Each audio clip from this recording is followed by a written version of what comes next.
모든 사람들이 동의하는 말이 있습니다. 뭐냐면 가화만사성이라는 말입니다. 집가, 화활하, 일만만, 일사, 일울성. 집이 화목하면 만사, 모든 일을 이룰 수 있다라는 그런 말이죠. 저는 이 말을 성서적인 그 윤리의 개념으로 조금 바꾼다면 부부가 한 몸이면, 한 몸을 이루면, 부모와 자식이 하나가 되면 이렇게 바꿀 수 있다고 저는 생각합니다. 어려운 시대일수록 중심이 항상 중요합니다. 가정이 중심이 되어야 합니다. 오늘 말씀의 시대는 사사시대입니다. 참 어려운 시대이고 복잡한 시대입니다. 이 가운데 한 가정의 부부 이야기가 나오고 있습니다. 이스라엘 백성들이 광야 40년을 보내고 가나안 땅의 기업을 얻습니다. 그리고 그들은 타락을 했습니다.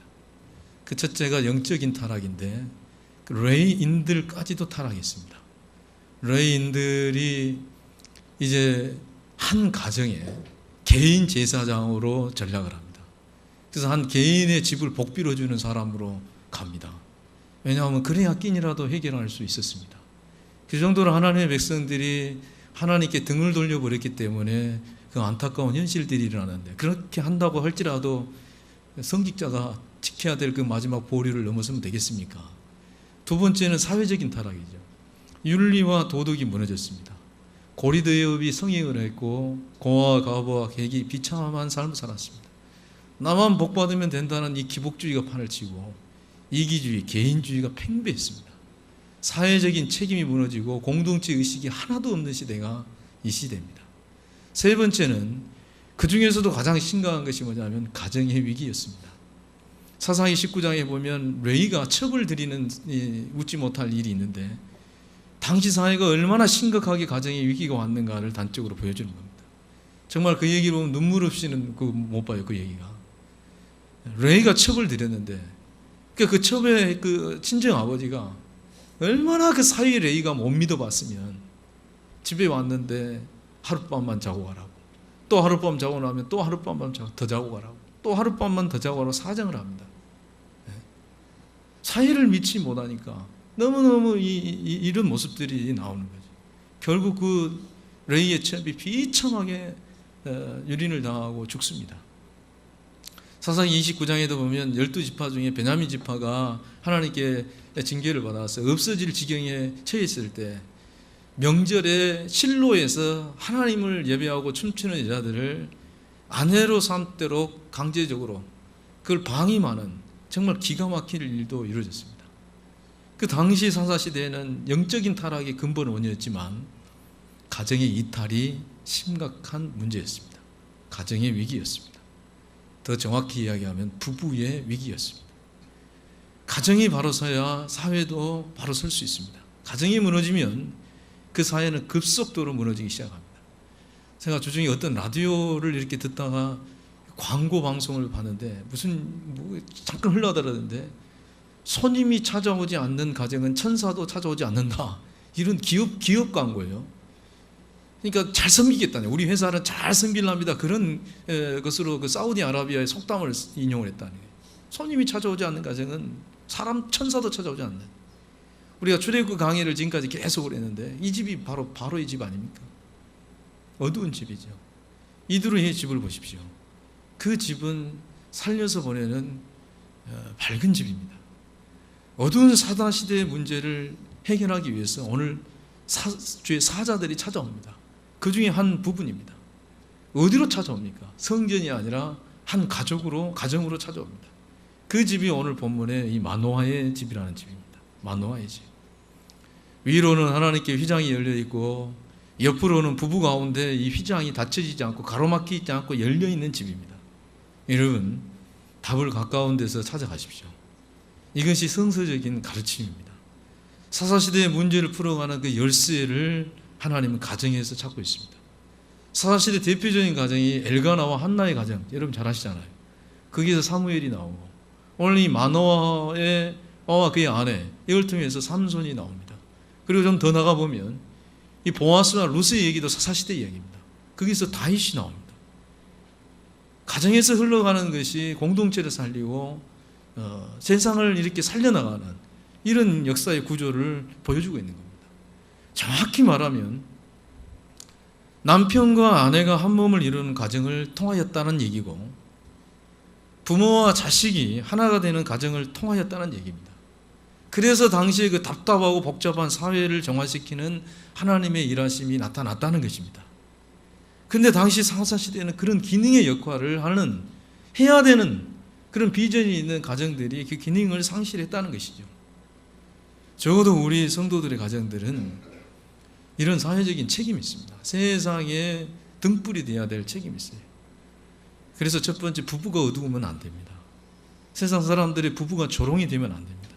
하나님의 창조의 사역의 핵심이 바로 부부입니다. 그러니까 이건 어느 것보다 어떻게 보면 교회 성전과 맞먹을 정도로 둘 사이는 거룩해야 됩니다. 선결해야 됩니다. 정상적인 부부관계여야 합니다. 단 그것을 이루기 위해서는 부모를 떠나야 됩니다. 성서에서 부모를 떠나서 둘이 한 몸을 이루라고 했습니다. 그것이 거룩입니다. 아무리 누가 뭐라 해도 남편은 아내를, 아내는 남편을 벌거벗었으나 부끄러워하지 아니하더라. 누가 뭐래도 나만큼은 허물을 감싸주고 덮어줘야 됩니다. 수용해 줘야 됩니다. 그 가운데 에덴의 복이 흘러갑니다. 그리고 두 번째는 뭐냐면 자녀와 부모의 관계가 밝아야 됩니다. 성서의 가르치는 대로 존중해 드리시고 또 귀하게 여겨주시는 그 가운데 하나님의 밝음의 역사가 있습니다. 그 사사시대의 가정이 답이었고 그 시대도 답이었고 오늘 이 시대도 똑같습니다. 아까도 설명해 드렸지만 그 시대 대표적인 가정이 이 한나의 가정, 이 마노아의 가정, 이 보아스의, 이 루스의 가정을 예로 들었지만 그들의 가정이 당시에 어렵고 힘든 시대를 반영하는 가정들이었어요. 그들만 잘 먹고 잘 사는 가정이 아니었습니다. 하나님을 잘 믿는다고 해서 가정에 위기가 없는 것은 아닙니다. 그들 가정을 보십시오. 셋 다 문제가 있고 위기의 가정이었습니다. 시대를 핑계대지 않냐고 그들은 부부의 관계라든지 가정을 이탈하지 않았습니다. 위기였음에도 불구하고 그들은 세상에 희망이 되어 주었고 절망 가운데 빛을 비춰 주었습니다. 어두운 시대에 방향을 잡아주는 완전 나침반과 같은 역할을 그들 가정들이 해 주었습니다. 여러분, 아담과 하와 타락의 근원이 부부였습니다. 어떻게 가정이 무너지고 어떻게 자녀가 무너지고 어떻게 세상이 무너지는가를 그대로 보여줍니다. 우리는 그걸 너무나 원죄의 개념으로만 해석을 하는데 가정학적으로 이렇게 보면 부부가 거룩하지 못하니까 모든 것들이 다 무너지는 거죠. 신약의 문을 열 때 무슨 문이 열립니까? 신약의 믿음의 대표주자를 뽑을 때 요셉과 마리아를 꼽습니다. 거기에서 인류를 구원하는 놀라운 역사가 시작이 됩니다. 엄밀히 말하면 부부입니다. 교회 생활 잘하는 것 중요한데요. 교회 일 많이 안 해도 괜찮아요. 정말 가정생활 잘하십시오. 여러분은 가정에 무엇이 한 가지만 더 더해지면 우리 가정이 행복해지겠다, 그런 것 있습니까? 그것 한 가지만 있으면 그것이 뭡니까? 가정마다 다 다를 수 있습니다. 한나, 마노아 또 이 루스의 가정은 그 한 가지가 부족한 가정들입니다. 그런데 그들의 가정이 희망이 되고 행복이 있습니다. 한 가지가 없어서 그들 가정들은 행복했대요. 이게 말이 안 맞잖아요. 한 가지가 부족한 것이 행복입니다. 하여튼 아멘도 안 해요. 이게 한 가지가 부족한 것이 행복입니다. 다 채워져서는 행복이 미안하지만 없습니다. 전 목회를 하면서 자주 성도들의 가정을 보면서 한 가지 부족한 가정들이 대체적으로 행복합니다. 그 한 가지는 불행의 조건이 될 수가 없어요. 그 한 가지가 동그랑 땡일 수도 있고, 그 한 가지가 뭐 건강일 수 있고, 한 가지가 뭐 자식일 수 있고, 한 가지가 뭐 여러 가지 문제일 수 있지만 그 다 소중한 것들이죠. 그러나 그 아픔의 한 가지 때문에 부부가 이탈하지 않냐고 서로 위로하고 더 결속하고 그 아픔을 가지고 감싸고 부모는 참고 자식을 기다려주고 그런 모든 사건들이 그 과정들이 아름답고 소중하고 그것이 바로 행복 아니겠어요? 그 한 가지의 아픔 때문에 남편들이 아내를 위해서 눈물 흘려 보셨습니까? 그러면 그 부부 행복한 거 아닙니까? 마노아가 그 아내를 위해서 오늘 기도합니다. 얼마나 아름답습니까? 행복의 진정한 향기가 느껴지고 이 가을의 국화꽃처럼 이제 곧 필 국화꽃처럼 너무너무 아름답지 않습니까? 없기 때문에 행복하다는 것은 천국의 비밀입니다. 땅의 지식으로는 도저히 이해할 수 없는 거죠. 있으면 좋겠지만 없어도 좋습니다. 아멘 해도 이게 쉽게 그렇게 받아들이지는 말씀이 아니에요. 지금 싸우는 거예요 지금. 잠언 17장 1절을 보면 마른 떡 한 조각만 있고도 화목하는 것이 제육이, 옛날에 성경에 육선이 그랬어요. 제육이 집에 가득하여 다투는 것보다 낫다 그랬어요. 교회가 부흥하고 넘쳐서 싸우는 것이 좋겠습니까? 없어서 화목하게 지나는 게 좋겠습니까? 있어서 싸우는 것보다 없고 화목하는 것이 정말 낫습니까? 아니면 싸워도 좋으니까 우리 집에는 좀 제육이 가득했으면 좋겠습니까? 이겁니까? 솔직히 이야기해 보십시오. 성서적인 지금 성서를 믿지 않는 지금 시대입니다. 행복은 없는 그 한 가지 때문에 오는 것이 이것이 천국의 비밀인데 우리는 온갖 보이는 것에 초점을 다 맞춥니다. 교회도 그렇게 가려고 하고 가정도 그렇게 세우려고 합니다. 가난하기 때문에 행복하는 것이고 건강하지 않기 때문에 행복하는 것이고 뭔가 부족하기 때문에 혼자이기 때문에 외롭기 때문에 설명이 안 되지만 육신의 사고로는 설명이 안 되지만 전 정말 그런 얘기 들었어요. 홀로 사신 분한테 목사님 전 정말로 너무너무 행복하고 너무너무 하나님께 감사한다. 이건 어떻게 설명을 할 거예요? 여러분 지금 부족한 그 한 가지가 바로 그 부족한 한 가지 바로 그곳에 하나님이 살아계심을 믿으시기 바랍니다. 하나님 떠나버리면 어쩔 거예요? 그 한 가지 때문에 그래서 바울에게 하나님이 네 은혜가 내게 족하다고 하잖아요. 그것이 만약 해결되어 버려서 주님이 떠나버린다면 내게 무슨 소용이 있냐고. 그래서 오늘도 후서 12장 9절에 보면 내 은혜가 족하다 하니까 할렐루야 하면서 내 은혜는 나는 약한 데서 온전하여 짐이니라. 바울에게 응답을 그렇게 해줬어요. 그러니까 바울이 기뻐서 날뛰면서 이제는 나는 약한 것을 자랑하노라. 왜? 그리스도의 능력이 내게 머물러 있게 하려 함이니라. 비밀을 아는 거죠. 내게 머물러 있는 비밀.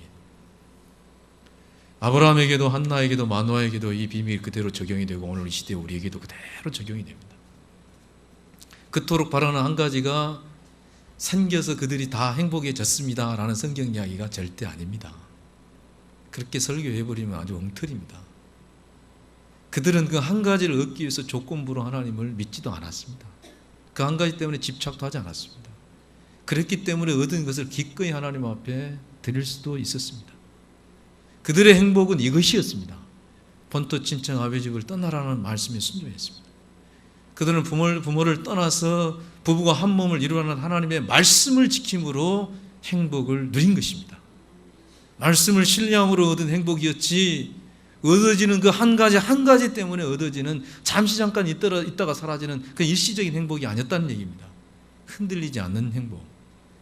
아무리 크게 성공해도 여러분 자녀들이 정말로 크게 성공해도 그게 하나님의 말씀을 떠나서 있는 것이면 만족이 없을 겁니다. 결혼하신 분들은 결혼하실 때 어떻게 결혼하셨습니까? 교회에서 하셨든지 뭐 밖에서 어떻게 하셨든지 목사가 주례를 했든지 그렇잖아요. 교회 하신 분들은 어떻게 하셨어요? 성경책에 손을 얹고 약속을 했지 않습니까? 어떤 일이 있어도 무슨 일이 있어도 서로 존중히 여기고 서로 믿고 서로 신뢰하고 끝까지 사랑하겠노라고 둘이 한 몸을 이루고 살겠노라고. 명수가 그랬냐 안 그랬냐니? 그랬지. 그 말씀이 그 언약이 그것이 행복입니다. 뭐니 조건이 많이 생기는지 살다 보니까 그 약속은 온데간도 없고 나머지 것들로 이게 되려고 하니까 사실은 그 약속 하나가 행복이거든요. 약속 하나가. 그 약속 깨지 마시기 바랍니다. 큰 행복인 거죠. 마노아의 가정은 예루살렘에서 한 20km 서쪽으로 떨어진 소라라 하는 지역, 도시도 아니고 그런 쪽에 자식도 없습니다. 이 가정은. 주의 사자가 마노아의 아내에게 임했다 그랬습니다. 아내에게. 아내가 어두워요, 밝아요? 아내가 밝은 거지요. 밝은 거죠. 신앙은 밝은 겁니다. 마노아의 이름의 뜻이 선물이라는 뜻인데 아들을 낳게 해주겠다고 그 아내에게 응답을 하십니다. 낳은 자식은 구별해라. 은신된 자다. 나실이니라. 포도주와 독주하지 말고 머리에 삭도도 대지 말고 부정한 거 먹지도 말고 정말 하나님 앞에 바쳐라. 쓰시겠다는 것이죠. 내가 쓰시겠다. 주인께서 쓰시겠다. 그냥 내 인생입니까? 그때부터 인생은 방종으로 이어집니다. 내 자식이든 내가 됐든 내가 자식을 향하든지 간에 인생을 방종으로 가면 안 됩니다. 주인이 있고 그 주인의 뜻이 있는 것이죠. 이 소식을 듣자마자 이 마노아의 부인이 남편에게 달려갑니다. 왜 달려가요? 뭔가를 나누려고 달려갑니다. 여호와를 경외하고 그 길을 걷는 자는 복을 받는데 안방에 복을 받고 한상에 둘러하는 자의 복을 받는다고 오늘 새벽에 말씀 나눴습니다. 하나님은 가장 가까운 곳에서부터 네가 받아 누리고 있는 것들이 일하기 시작하도록 하는 그런 영적인 구조를 가지고 있습니다. 거짓을 품고 살든지 참을 품고 살든지 항상 가장 가까운 곳으로부터 흘러갑니다. 하나님과 교통하고 받은 것이 나누어질 때만이 그곳에 새로운 것이 만들어지는 역사가 있는 겁니다. 아무리 서운해도 예배 끝나고는 손잡고 가십시오. 이 기회를 놓치면 안 됩니다. 예배는 찬스입니다. 찬스. 그래서 우리 삶 속에 예배를 빼면 안 되죠. 마노아가 은혜를 받는, 왜 아내가 가서 손을 내밀어야 되죠? 오늘 아내가 가서 손을 내밀으니까. 아내만이 아니고 자기가 은혜를 받았으니까. 먼저 받은 사람이 내미는 거죠. 자식이 먼저 내밀고 부모가 먼저 내밀고 받아 누린 것이 나누어질 때 반드시 흘러간다는 사실을 꼭 기억하셔야 돼요. 받은 즉시 나누십시오. 받은 즉시. 시간 가면 안 됩니다. 시간 가면 안 돼요. 부부가 신령한 은혜를 나누는 가운데 마노아의 가정처럼 풍성하게 이렇게 변해가는 것이죠. 그 여인이 얼마나 오랫동안 가슴이 아팠겠어요. 근데 지금 마음이 평안해졌어요. 막 달려가는 거예요. 왜? 남편도 은혜로 평안해지기를. 참을 이 마음이 있을 때만이 이 마음이 있냐 없냐? 이 마음이 있냐 없냐? 있으십니까? 참을 이 마음 가운데 복음은 흘러갑니다. 그 있을 때 마노아는 아내의 말을 듣고 즉각 기도합니다. 남편이 기도해요. 아내의 말을 듣고 즉각 기도합니다. 이미 그 마음 가운데 거룩하신 분이 함께 하셨다는 것이죠. 흘러갔다는 얘기 아닙니까? 그가 누리고 있는, 아내가 누린 것이 이렇게 자연스럽게 한 몸 되어 받은 것을 나누려고 하는 가운데 친히 일하심을 보여주고 있는 것이죠. 이건 사람의 이야기가 아닙니다. 이 속에 역사하시는 하나님을 우리가 읽을 줄 알아야지. 아, 하나님이 이렇게 일하시는구나. 아내의 말을 듣자마자 바로 기도해 보신 적이 있으세요? 정말로 명절날 이렇게 부모님 만나서 대화도 나누고 말씀도 듣고 또 자녀의 또 말도 귀를 기울이고 우리가 가족 가운데 그분이 함께 하십니다. 우리만 모여 있는 것이 아니거든요. 그 대화 중에 기도의 제목도 잡고 그 순간 또 그 순간 미루지 말고 그 순간 마음으로 또 주님을 바라보고. 말이 쉽지 그렇게 쉬운 일은 아닙니다. 그래서 사사시대의 이 가정들이 중요한 겁니다. 남편을 신뢰하고 아내를 받아주고 한 몸이 되어 함께 나누고 위를 바라보면서 뜻이 무엇입니까? 묻고. 아내는 나누는데 남편이 수용을 못하는 경우도 있습니다. 에덴 동산이 한국에 있었으면 절대로 인류는 범죄하지도 않고 타락하지도 않았을 것이라는 이야기했어요. 왜냐하면 뱀이 유혹을 하고 오면 그 아내가 뱀을 잡아가지고 뱀탕을 끓여버렸을 것이고, 그리고 설령 뱀에게 유혹을 넘어갔다가 손치더라도 아내가 와서 남편에게 이야기를 하면 남편은, 한국 남편들은 100% 뭐라 그래요? 시끄러워. 무시했을 것이기 때문에 타락하지 않았을 것이다. 그런 얘기가 있습니다. 주님은 여러분, 우리 모임 가운데, 특별히 명절에 우리의 이 모임 가운데 보이지 않는 손님이 아니라 주인이십니다. 주인으로 계시는 거죠. 대화 중에 응답 많습니다. 저는 굉장히 그런 경험 많이 합니다. 문득문득 이야기 나누다가 번쩍번쩍 깨어지는 경험 굉장히 많이 합니다. 가까운 사람들을 통해서 내가 그렇게 고민했던 문제들을 하나님 딱 응답으로 주시는 은총을 자주자주 경험합니다. 이야, 하나님 이렇게 섬세하시는구나. 하나님 여기까지도 함께 하시고, 기도할 때 여기에서는 응답을 안 주시는데 내가 알지 못하는 그 순간에 들려주시는 그런 은총이 우리의 관계 속에 있다는 것이죠. 하나님은 마노아를 참 잘 보신 것 같아요. 그 남편을 참 잘 보신 것 같아요. 무슨 소리야, 피곤하니까 다음 이야기해, 이렇게 할 수도 있잖아요. 경청을 했다는 거죠. 더 놀라운 것은 그 인간의 말을 하나님의 음성으로 도리어 더 받아들였다는 것이죠. 아내 말, 그 아내 한 사람만을 보는 것이 아니라 아내와 함께 하시는 그 하나님을 바라보고 느낄 정도로 마노아의 영성이 살아있었다는 거죠. 굉장히 깨어있는 거죠. 절망 가운데 기도하는 아내, 함께 하심을 인정하는 남편, 몸만이 아니라 영적으로 한 몸을 이루어서 뜻을 물어보는 이 가정. 쓰시겠습니까? 안 쓰시겠습니까? 시대의 빛이죠. 그래서 우리 남자분들이 조금 좀 잘 받아주십시다. 그럼 우리에게 유익입니다. 남자들은 하루에 2만 5천 마디 정도를 한답니다. 근데 여자들은 하루에 말을 하는 것이 한 3만 마디 정도의 말을 한대요. 이게 여자들이 훨씬 말을 많이 한다고요. 근데 남자들은 그 2만 5천 마디를 어디서 하죠? 거의 다 직장에서 밖에서 다 해보고 들어와요. 그럼 이제 여자분들은 이제 어쩌죠? 이 이야기를? 여자분들이 이제 시작할 시간이에요. 많은 여자분들이 3만 마디 말을 하루에 다 하지 못하면 병나버려요. 그러니까 남자들은 3만 마디를 다 할 때까지 하여튼 주님의 십자가를 지는 그 고통을 감수하고 수용해 줘야지 가정이 행복합니다. 남자들은 아멘 하십시오. 여자들은 말할 데가 없잖아요. 그러니까 들어오면 죽지기 이야기하는 거예요. 여보, 오늘 어땠어? 여보, 어떻게 했어? 시끄러워. 그러지 말고 3만 마디를 지금 풀어놓고 있구나. 저 3만 마디가 될 때까지는 잠자기는 어렵겠구나. 그러니까 빨빨 들어서 빨빨 끝내버려야죠. 밖으로 이렇게 도는 정상적이지 않는 여자분들을 보면 거의 대부분이 부부 대화가 단절된 가정입니다. 이거 창조의 섭리예요. 안 들어주니까 그걸 어떡하지 이야기를 해야 될 거 아니에요. 안 들어주니까 3만 마디를 쏟아놓고 와야 돼요. 계속 그렇게 하는 거예요. 한마디 듣고 기도하는 남편 마노아. 피아노를 잘 못 치는 아내가 어느 날 가장 시끄럽게 쳐요.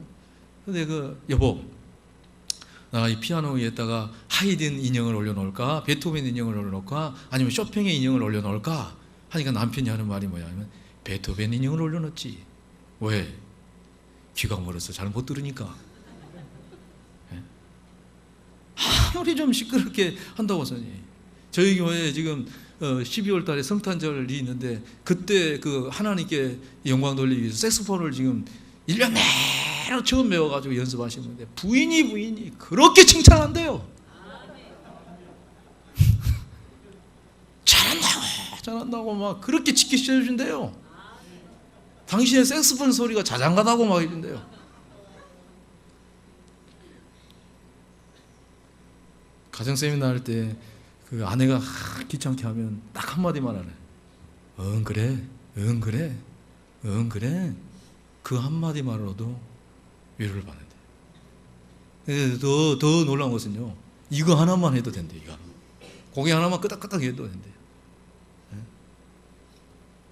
여자들 무시하지 마세요. 3만 마디 말 속에 하나님의 응답이 있습니다. 아니 남자들 왜 오늘 아멘 안 하십니까? 오늘 추석 세러 와가지고 완전히 우리 교육받고 안 해. 여자분들이시여 마음 놓고 3만 마디를 하십시오. 하려면 말고. 자, 이제 자녀들 이야기를 좀 한번 해볼까요? 여러분, 자녀들은 누구와 이렇게 하나 되어야 될까요? 부부는 한 몸이 되라고 성경에, 이건 천국의 규칙이거든요. 부모 떠나서 둘이 한 몸을 이루라는 것은, 이건 축복의 핵심 규칙입니다. 이게 안 되면 못 누려요. 부모 의지하고 붙들어서는 절대 못 누립니다. 과감히 놓고 떠나야 돼요. 그리고 손불리지 말아야 돼요. 영적으로든 물질적으로든지 둘이 한 몸 되어가지고 이겨나가면 반드시 하나님 도우십니다. 이게 에덴의 규칙이니까 어쩔 수 없어요. 그럼 우리 자식은 어째야 돼요? 결혼한 후에는 부부가 한 몸 되고, 결혼하기 전에는, 여러분이 결혼하기 전이라면, 오늘 고향 이렇게 오신 중에 있을 텐데, 여러분들은 반드시 부모님과 한 몸을 이루어야 됩니다. 하나님은 부부를 둘로 보지 않아요. 그리고 결혼 이전에 부모와 자식을 절대 둘로 보지 않습니다. 잘 보십시오. 오늘 아내가 기도했죠. 그 남편에게 나누었습니다. 남편이 기도했어요. 응답은 누구한테 왔어요? 아내에게 또 옵니다. 남편이 없을 때 주의 사자가 또 아내에게 나타납니다. 그러니까 기도는 여기 했는데 응답은 여기가 받고, 듣고 또 기도했는데 응답은 또 아내가 받아요. 그러니까 하나님이 보실 때 이 둘을 각자로 보는 것이 아니에요. 둘을 하나로 보고 있다는 거예요. 만화의 가정에서 난 자식이 누구죠? 삼손입니다. 삼손. 그런데 오늘 이야기가 지금 이 베이스 속에 이 깔려 있는 것이 뭡니까? 삼손에 대한 얘기거든요. 자식에 대한 이야기란 말이에요. 그 자식 따로 부모 따로가 아니에요. 독립하기 전에는, 결혼하기 전에는 반드시 하나님께서는 그 부모 속에, 지금 부모의 이야기 속에 자식의 내일을 향한 그 하나님의 그 삼손에 대한 미래에 대한 비전을 거기다 본문에다 깔고 있어요. 지금 이 부분이 굉장히 중요한 부분이에요. 죽는 날까지 하나님께 바쳐진 나시린이다. 이 말은 뭐냐면 반드시 내가 그를 들어서 큰 영광을 드러낼 것이다. 이런 비전이 부모님 속에 있는 거예요. 일평생 그를 통해 하나님께서 일하시겠다. 떠나지 않냐고. 부부가 한 몸이듯이 이 부모의 영향력 안에 있을 때는, 다시 말해서 결혼하기 전에는 반드시 여러분이 영적으로 부모의 영향력 안에서 지금 있다는 사실을 꼭 기억하셔야 돼요. 받아들이시는 것은 여러분 선택이에요. 반드시 그렇게 됩니다. 결혼하면 더 이상 뒤돌아보지 말고, 하기 전에는 반드시 그 안에서. 그래서 항상 이 부분을 꼭 기억해야 됩니다. 내 인생을 내가 알아서 하겠습니다. 결혼 후에 그렇게 하세요. 결혼 후에는 그렇게 해야 됩니다. 그러나 그 이전에는 절대로 그렇게 하면 안 됩니다. 탕자가 실패한 그 이유는 바로 거기에 있습니다. 위로 휘장도 닫혀있지. 하나 되라고 하는 부모님과도 한 몸을 이루지 못했어요. 고생 되게 하는 자식들 보세요. 이 말씀 그대로 적용이 됩니다. 결혼을 했으면 온전히 떠나가지고 둘이 한 몸을 이루어야 되는데 한 몸이 안 되지. 결혼을 안 했으면 부모님과 한 몸을 이루고 경청하고 받아들이고 수용해서 위를 바라보고 뜻이 무엇인지를 물어봐서 고집 부리지 말고 이 가야 되는데, 이 두 박자가 엇박자가 되기 때문에 결혼 전후가 인생이 복잡하는 거예요. 여러분, 명절날 결혼했으면 부모님께 의무를 다하시되 부부가 행복한 명절을 보내시기 바랍니다. 부부가 한 몸을 이루는 명절을 보내세요. 부모 가운데다 끼어들지 말고 책임과 의무는 다 하되 서로 위로하고 서로 하나 되시라고요. 아내만 스트레스 팍팍 받게 하지 말고. 지난주 제가 다 설교했잖아요. 그 가운데 하나님 반드시 일하시게. 아직 결혼 안 했으면 부모님과 하나 되십시오. 마음으로, 생각으로. 하나님이 일하시는 이 구조를 오늘 제가 여러분에게 설교를 드린 겁니다. 아내를 통해 남편이 위로받고 응답받고, 남편의 기도를 통해 아내가 응답받고, 또 마노아의 부부를 통하여 자식이 응답받고, 이후에 어떻게 될 것인가. 또 나중에 이야기를 읽어보면 삼손을 통해서 또 부모도 좀 깨닫고 그럽니다. 연신에 많이 드셨다고, 배운 것이 없다고, 좀 부족하다 할지라도, 또 우리가 자녀들을 바라볼 때 세상 물정 하나도 모르는 것처럼 보인다 할지라도 조화 연합을 이루어야 됩니다. 조화 일치를 이루어야 됩니다. 일방적이면 안 됩니다. 그 가운데 하나님이 살아계십니다. 제가 아침에 설명회를 끝나면 저희 아내랑 여기 인근의 학교에 가서 트릭을 돕니다. 이렇게 운동장을 돕니다. 예전에는 자전거를 탔는데 또 수영도 좀 하다가 요즘은 이제 운동장에 달리를 합니다. 자전거도 안 돼, 수영도 안 돼. 누구 이야기하는 거예요 지금? 아주 한면 제가 우리 사모님 피곤한 몸을 이끌고 육중한 이런 얘기하면 안 돼요. 참 좀 이번에 마지막이다. 달리기라도 한번 해보자. 그래서 아침마다 가서 이렇게 트랙을 이렇게 도는데 어느 날 제가 트랙을 돌면서 눈을 감고 한번 해봤어요. 이제 트랙이 쭉 길잖아. 한 100m 넘잖아요. 한쪽이 반듯하니까 눈 딱 감고 나 한번 제대로 한번 반드시 한번 가봐야 되겠다. 눈 딱 감고 그리고 이제 한 10m쯤 갔을 거라 생각하고 눈을 딱 뜨니까 오른쪽으로 쫙 치우쳐 있어요. 좀만 더 갔으면 큰일 날 뻔했어요. 아, 오른쪽으로 갔구나. 이번에는 진짜 내가 반드시 가야 돼. 눈 딱 감고 또 오른쪽으로 또 빗나가 있어요. 이 오른다리가 아파서 오른쪽으로 가는 것인가? 왜 이게 오른쪽으로 하는가? 왜 이러는 걸까요? 코미디 나옵니까? 왜 이러는 걸까요? 왜 이러는 것이죠? 여러분 지금 여러분 솔직히 말해서 우리가 이렇게 믿음 얌전하게 앉아있지만 가정의 부부의 이탈 있습니까 없습니까? 제가 상담을 전공한 목사입니다. 하나만 봐도 둘을 알고 열을 알아버립니다. 아무리 와서 둘이 와서 뭐 인고 부부처럼 막뭐 어쩌저쩌 해도 딱 봐보면 압니다. 여자의 얼굴 보면 압니다. 부인의 얼굴 보면 열을 알아버립니다. 절대 이거 못 숨깁니다. 뭐 신앙의 관계가 뭐 천만의 말이에요. 부부의 관계입니다. 교인과의 관계 천만의 말씀입니다. 웃기는 소리 마십시오. 아무리 힘들고 어려워도 둘만 한 몸이 돼버리면요 다 이겨나갑니다. 극든히 이겨도 남습니다. 왜 이탈이 있는가요? 지금 내 인생 결혼 안 했다 치고 내 인생의 그 레이스가 지금 이탈 안 하고 지금 정말 착착하고 있습니까? 왜 이러는 걸까요? 왜 제가 이렇게 반드시 가야 되는데 왜 이렇게 벗어났죠? 다 아시죠? 왜 제가 이렇게 갔는지. 왜 그랬죠? 눈을 감았기 때문에 그렇지. 눈 뜨면 제대로 갑니다. 눈 뜨면 절대로 내 인생을 이탈하지 않습니다. 사사시대는 눈 감은 시대예요. 지금 우리가 힘든 시대에 살고 있어요.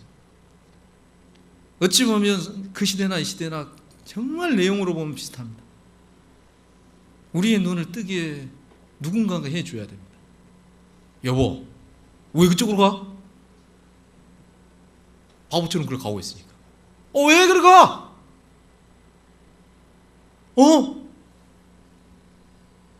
가장 가까이 있어요.